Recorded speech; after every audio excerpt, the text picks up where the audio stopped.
My name's Dave Weckl, and I've been asked to speak a little bit about Buddy, and I think I've mentioned before in many other video clips that Buddy was such a major influence on me, and I think the first thing I want to say is, for anybody to actually try and analyze what Buddy was doing or to, try to make suggestions as to knowing what he was doing is purely ridiculous. So I'm not about to attempt to do that.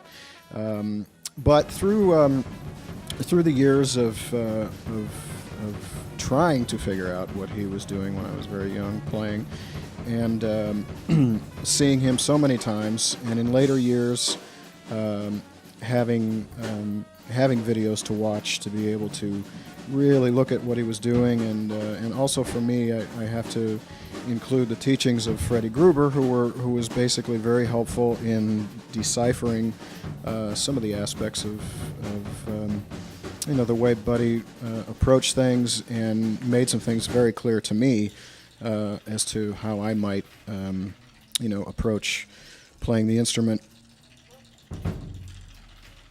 I actually would like to mention too that I get into pretty great detail on that subject in my own videos called A Natural Evolution with Carl Fisher.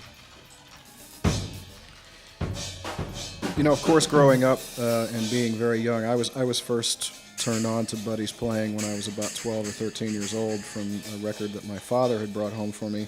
I don't think at a young age many people understand why you're attracted to music or to someone that plays an instrument a certain way.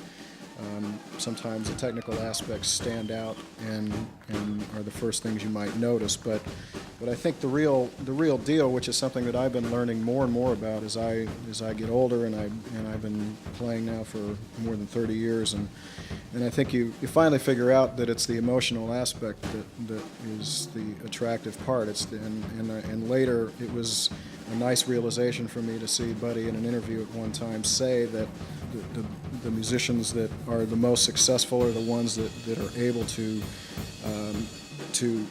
put their emotions through the instrument and grab an audience that way, and hopefully get the response that they are trying to communicate. I don't allow cliques. I don't allow overly hip people. They have to feel the same way that I feel about music, that it's a loving thing, and they'd rather do this than anything. And if I feel that kind of response from them, they have lifetime jobs. Steve Marcus, who plays tenor saxophone with the band, starts his 11th year, the 21st of this month.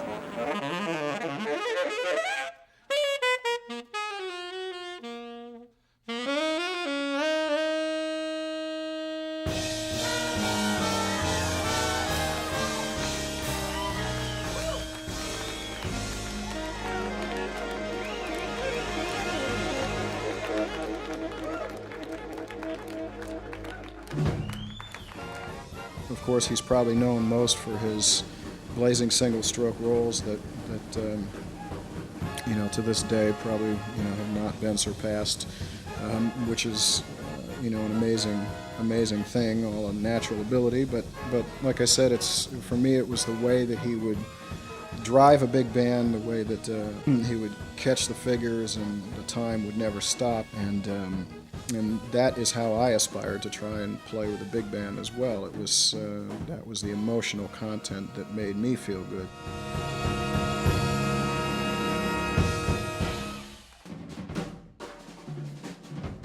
One of the things that I notice is a very big word in the teachings of Freddie Gruber, and in my whole approach these days, is the word continuum.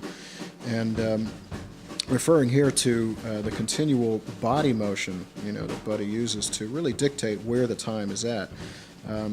If you notice, he's sitting in a very natural position, and all the body motions are flowing and sort of dictate where the kicks fall. There's no hesitations. It's all a flowing motion, and it's a continuum. His right and left hands are working either together or congruent with one another in sort of a linear fashion of the left hand is always filling up space as opposed to where the right hand is playing the time, and it's all a continuum motion. You also notice the hi-hat basically keeps going on 2 and 4, if not quarter notes sometimes, through the entire song, even through most of the fills and stuff. And that's the other idea of the drummer's objective is to keep a consistent time feel going. The other thing that I always was so inspired by with Buddy was his ability to make the kicks and the fills all feel like part of the band all of the time. The time never stopped.